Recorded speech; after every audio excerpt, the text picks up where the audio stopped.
Hey, what is going on, everyone? I'm like completely in my garage. I just decided to shoot an impromptu video to give you a little update. It's been a while since you've seen a bunch of these, huh? Yeah, we are back to doing builds. Okay. You saw the last update. I think it was the S866 motor controller, the brain power controller update, where I got it working on the Razor.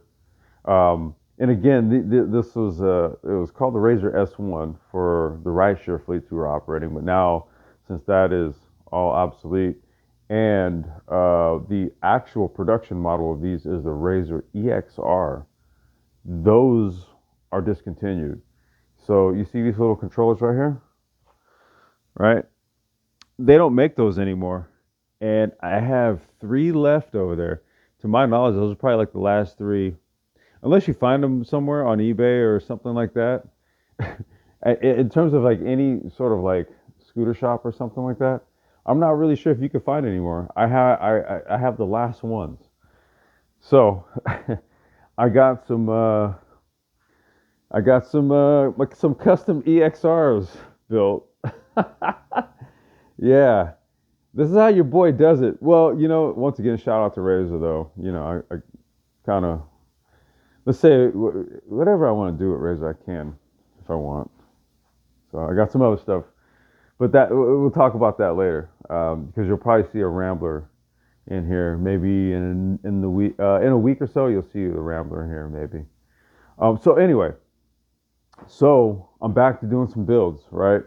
So you guys saw the AS866. I'm getting that all squared up. The only thing I got to do, uh, brake motor cut is working on the controller over there, and it's all in pieces right there.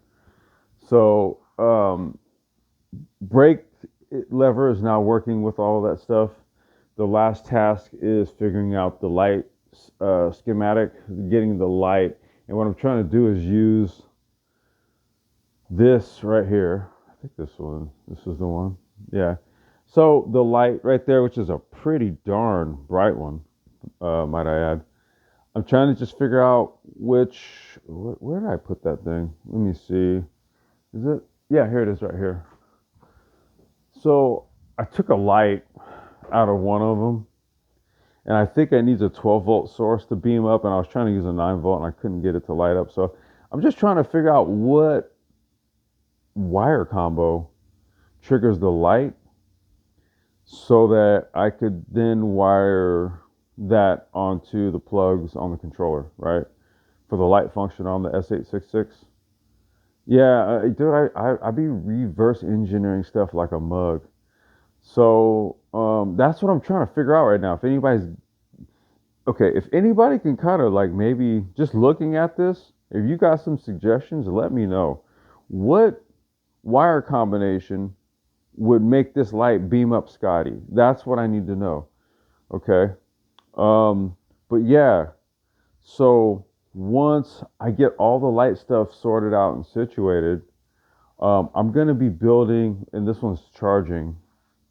I'm gonna be building basically a $500 version of this. And I know that sounds crazy, but if you like look back like some months ago, maybe even like a year ago, I was telling you I want to build these to compete with the Okai Beetle because it has a very similar profile. It's a very simplistic city device. That's how I look at this.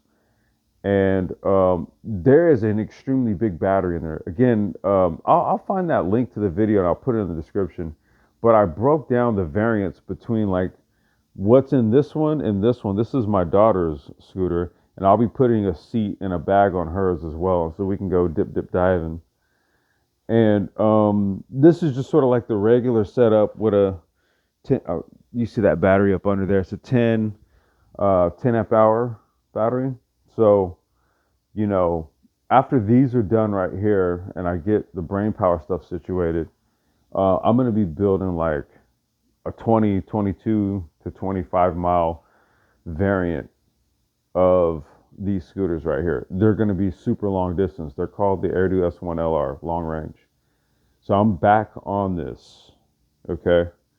That was one of the updates I wanted to give you, just so you guys know what the heck's been going on here and why I was feeling triumphant about that controller, because again, those are like the last ones.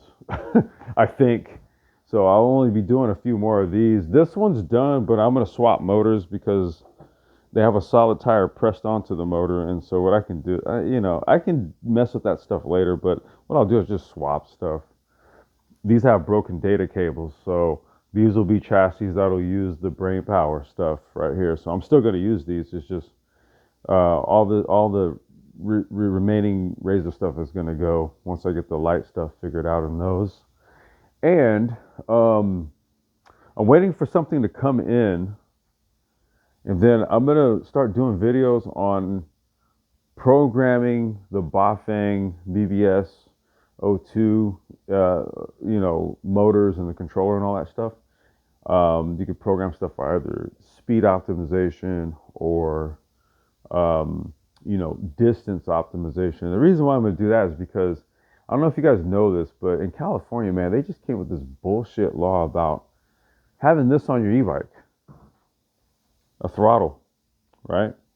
So the only way you can have a throttle on your e-bike is if it's a class 2, right? 20 miles an hour.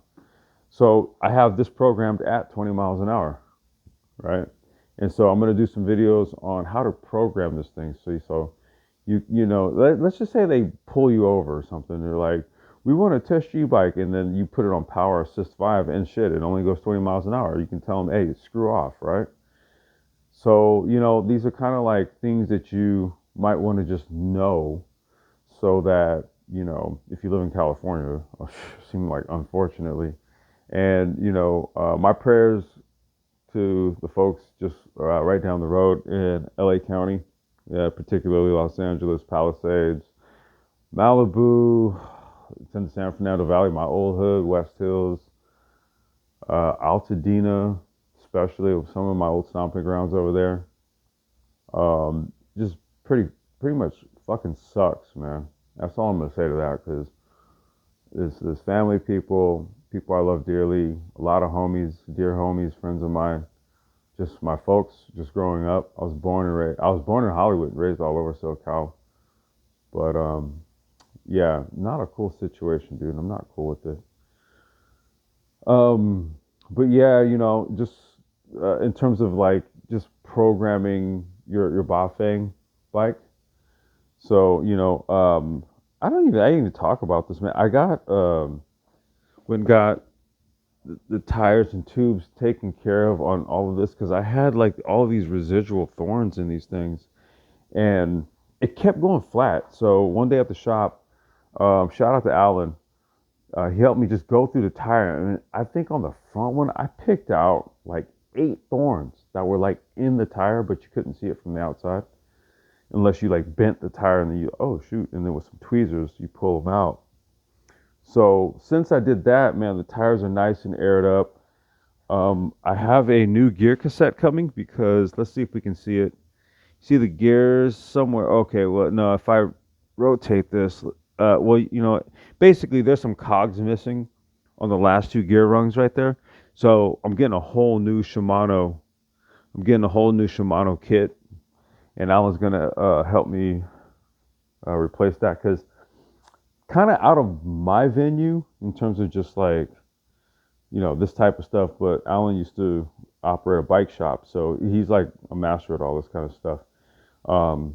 So we'll have that coming soon, new Shimano gear kit, and then we'll talk about programming your Bafang kit on your e-bikes.